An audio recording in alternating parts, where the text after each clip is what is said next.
Bonjour, bienvenue sur ma chaîne. Aujourd'hui, je vais faire des gâteaux au fromage sans cuisson. Donc, je vais faire des petites portions de gâteaux au fromage que je vais servir dans des verrines, mais vous pouvez aussi les servir dans des ramequins. Puis moi, je vais faire une croûte, mais la croûte, elle est aussi optionnelle. Si vous êtes pressé, vous voulez avoir un dessert vite fait, vous n'êtes vraiment pas obligé de faire la croûte. Et puis, ça demande là, très peu d'ingrédients, mais on obtient là, vraiment là, de très bons gâteaux au fromage. Si vous voulez en apprendre plus sur l'alimentation cétogène, allez visiter mon site ketosantéplus.com. Vous allez aussi y retrouver plus d'une centaine de recettes. Donc, je m'installe et je vous reviens dans quelques secondes.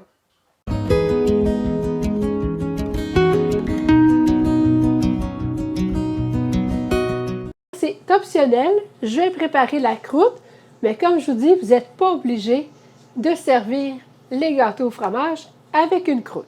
Dans un bol, je vais mettre une demi-tasse de farine d'amande, 2 cuillères à soupe de beurre fondu, 4 cuillères à thé d'érythritol cassonade, mais vous pouvez utiliser de l'érythritol granulé.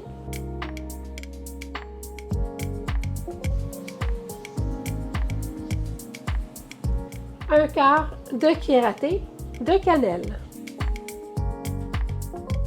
Si vous cuisinez avec du beurre non salé, ajoutez une pincée de sel.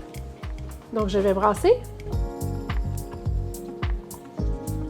Donc, on va obtenir une texture granuleuse. Donc, si vous voulez garder le dessert 100% sans cuisson, vous pouvez mettre la pâte dans le fond de vos verrines ou dans le fond de vos ramequins et puis l'utiliser directement comme ça. Moi, je vais la mettre sur une petite plaque de cuisson recouverte d'un papier parchemin. Je vais bien l'étendre. Je vais mettre ça au four à 350 degrés pour environ 5 minutes, mais ça va être important de surveiller pour pas que ça brûle. De cette façon-là, ça va devenir un petit peu plus croustillant et puis aussi la farine d'amande va avoir un peu plus de saveur. Mais comme je vous dis, c'est une étape optionnelle.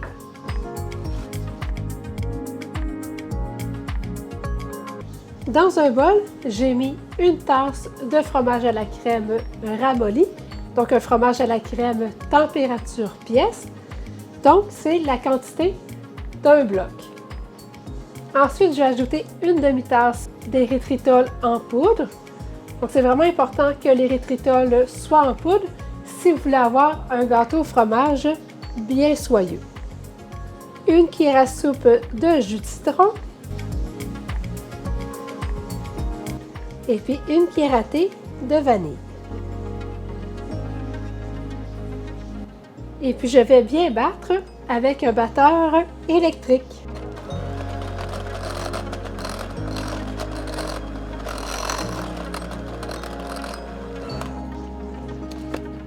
Donc là, je vais mettre ça de côté. Dans un autre bol, je vais mettre une tasse de crème 35%. Avec un batteur électrique, je vais battre la crème pour en faire de la crème fouettée.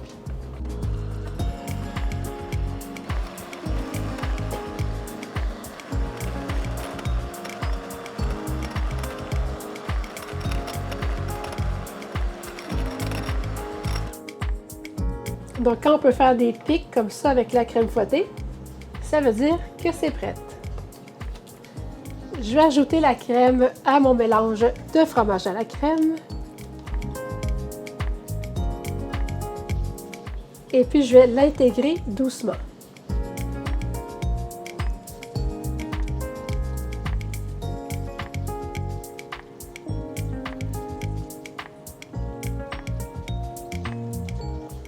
Donc, c'est important de ne pas trop brasser. Donc, dès que la crème est bien intégrée, on va arrêter de brasser.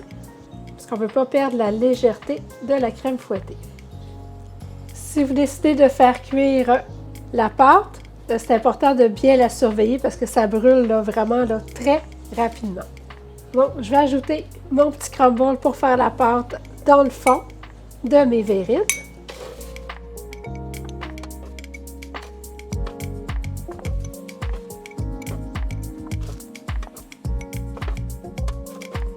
Je pense que si vous avez le temps, là, ça vaut vraiment la peine là, de faire cuire un peu la croûte. Ça devient vraiment là, bien croustillant. Donc, sur le dessus de mon petit crumble, je vais ajouter mon mélange de gâteau au fromage.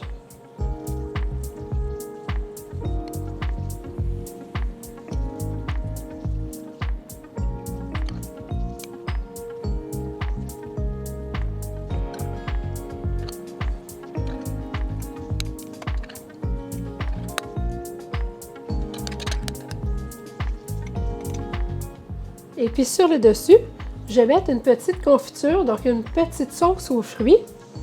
Donc là, moi, j'ai fait une sauce aux canneberges, mais c'est très bon aussi avec une petite sauce aux fraises, aux bleuets. Donc, vous avez juste à faire cuire des fraises dans un chaudron avec un peu d'érythritol. Donc ça, c'est la sauce aux canneberges que je vous avais déjà présentée. Je vais vous mettre le lien juste ici en haut. Et puis, c'est aussi une recette qu'on retrouve dans mon e-book de recettes pour le temps des fêtes.